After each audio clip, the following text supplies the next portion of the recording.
Hey, what's up, turtles? Crick here with Black Owl Outdoors. Today, we're going to be taking a look at the National Audubon Society Field Guide to Wildflowers Eastern Region, which is basically everything east of the Rocky Mountains. This goes for about $20 in the US, $30 in Canada. But now let's just take a look at the book. So I kept this little sleeve on it just for you to be able to see, the name, sort of what it looks like if you're going to potentially pick this up.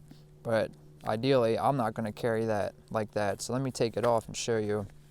First reason I kind of like this book is as you have kind of like this plastic cover. You can hear that? It's just a durability thing, because this is a field guide meant to be taken into the woods, so you want it to be durable. You don't want to just destroy it after a couple of times of taking it out in and out of your pack. But one of the nice things about this book, and let's just start looking at the pictures, is that there's a whole bunch of color photography for you to be able to reference a flower you've seen in the forest. And that's a really easy way to start identifying plants, is when they're in flower, because it's a super visible characteristic of a plant. And right here where my thumb's moving, this sort of section of flowers are calling white elongated clusters, and it kind of has a silhouette of what the flowers might look like on a plant.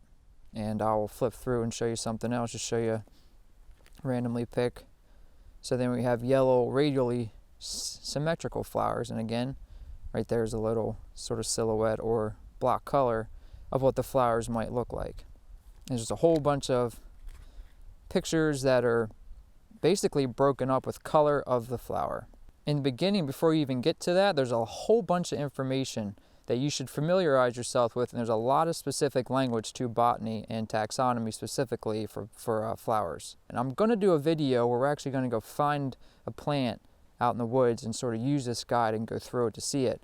But there's introduction, there's 32 pages of introduction that is chock full of really useful information that, again, I would highly recommend reading the introduction way before you even try using this book in the forest, depending on your experience with flowers and plants in general.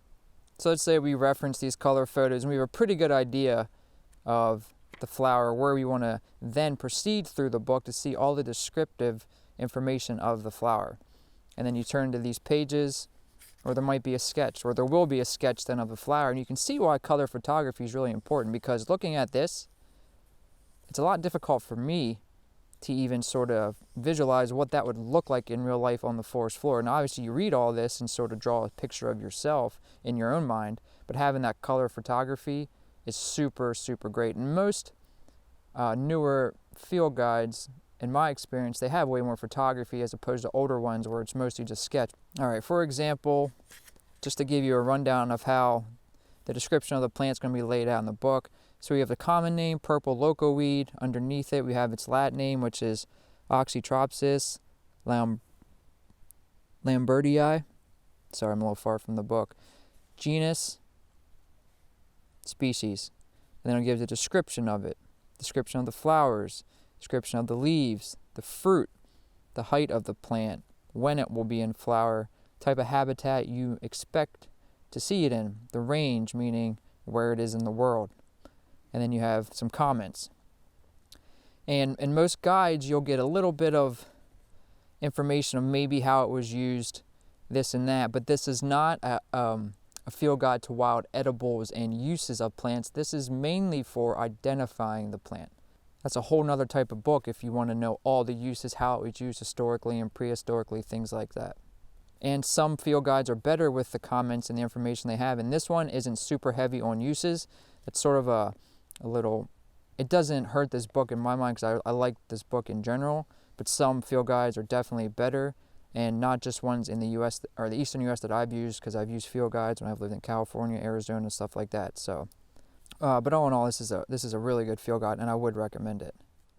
And in the back of the book, you also have a glossary and an index, and there's a lot of information in specific language for botany.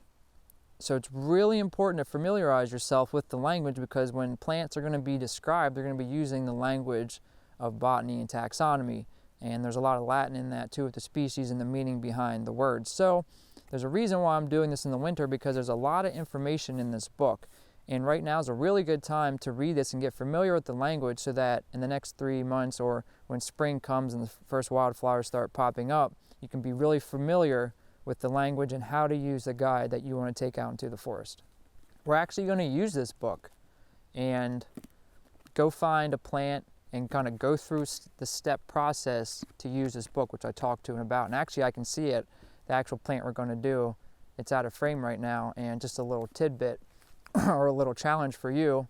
We're in Pennsylvania. It's a plant that's a creeper growing on the ground, and it has red fruit that persists throughout the winter. Can you guess it? I have some related videos for you over here for you to check out, and check out our cards as well. That's really all I want to talk to you about today. So if you have any questions about this book or anything in general regarding plants, field guides, please let me know. Leave a comment. I'll do my best to answer that. This is Crick with Black Owl Outdoors. Later, turtles.